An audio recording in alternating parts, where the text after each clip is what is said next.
Leaders and diplomats from about 100 countries are meeting in Switzerland for day 2 of a conference trying to map out a path to ending the war in Ukraine.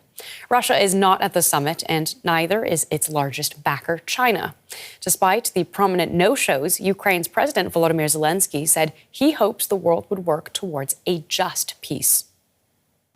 Representatives from over 90 countries gathered to try and forge a peace plan for Ukraine. Notably absent is Russian President Vladimir Putin, who was not invited. The decision to exclude a warring party was met with criticism from some countries, including skepticism from a close ally, Ukraine's second-largest donor, Germany. Chancellor Olaf Scholz said negotiation was crucial, but stressed that it was Russia that chose war. No country wants peace more than Ukraine. But let us be honest, peace is more than the absence of war. It is true, peace in Ukraine cannot be achieved without involving Russia. But let us not forget that, as we speak, Russia continues to relentlessly wage its brutal war. Zelenskyy defended the decision to exclude Russia and said Moscow would be informed when the time was right. There is no Russia here. Why? Because if Russia was interested in peace, there would be no war. We must decide together what a just peace means for the world and how it can be achieved in a truly lasting way.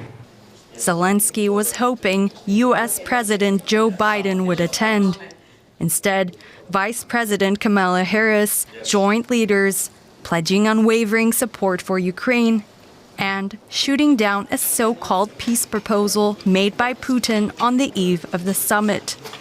He claimed Russia would end the war if Ukraine agreed to give up 4 eastern regions and drop its NATO ambitions.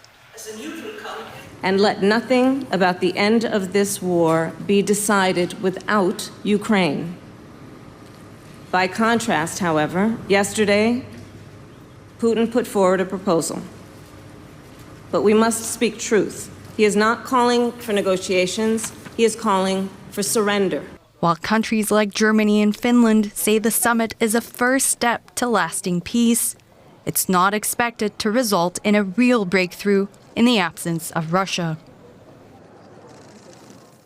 And we have our correspondent Rosie Birchard in Switzerland with the very latest for us. Rosie, tell us what leaders have achieved at this summit so far. Well, it's a misty morning here high in the Swiss mountains. Leaders, of course, trying to get some clarity on the way forward. But we're still waiting to hear if they're going to come up with a declaration and exactly what is going to be in it. But I think before we get there, we have to really reflect on some of the context here, because Russia's invasion of Ukraine, its full-scale invasion of Ukraine, has been a source of division globally, not only because it's had huge ripple effects. We heard some African leaders, for example, here talking about the impacts it's had on farmers in the African continent with price flaring, for example, but also because Russia, the invader, the aggressor, seen here in Europe certainly, has been on a mission to try and convince certainly other parts of the world that it is the victim here. Now, Russia is not present at these talks. However, 92 countries are. So seeing the leaders, envoys and ministers, representatives of those 92 countries all standing together, I think will be seen as some degree of a win for Ukraine, of a symbol of diplomatic unity. But it is not the slam dunk that Kyiv was hoping for, and that is because there are some quite notable no-shows. So, for example, some key diplomatic players from the so-called Global South, so for example, South Africa, India, Indonesia, Brazil, they all chose to either send just diplomatic envoys or ministers instead of their leaders. And I think to some extent that will be seen as a snub. Whether or not this summit can really move anything forward, shift the dial, will be seen as whether there can be another summit which comes after this, in which we might actually see Russia at the table. Not today. Indeed, we know Kamala Harris has already left the summit, so has German Chancellor Olaf Scholz. Can you tell us who is still there and what we might expect from them today?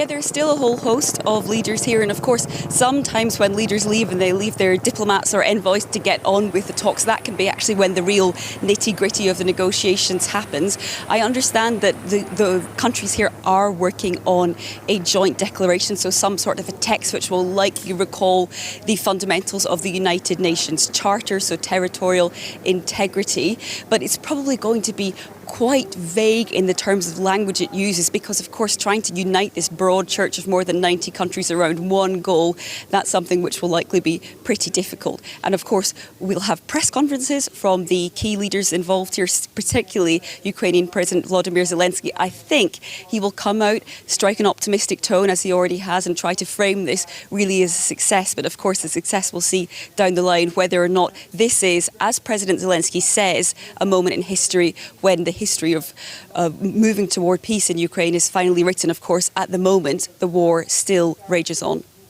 Rosie Birchard from a very misty Switzerland for us. Thank you so much, as always.